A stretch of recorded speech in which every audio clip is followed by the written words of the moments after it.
X को यहाँ पर जी पहली बार देखा ना, तो मुझे ऐसा लग रहा था कि यार ये किसी पेड़ वेड़ के एग हैं, क्योंकि आप लोग यार इस पेड़ की साइज तो चेक करें और तकरीबन ये बहुत ही ज़्यादा पुराना पेड़ है।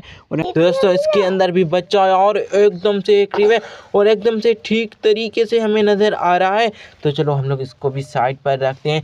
एंड अब जी बारी है इस एग की, तो इसके अंदर भी जी बच्चा बन रहा है, आप लोग चेक करें। और इसके अंदर भी बच्चे की मूवमेंट भी नज़र आ रही है।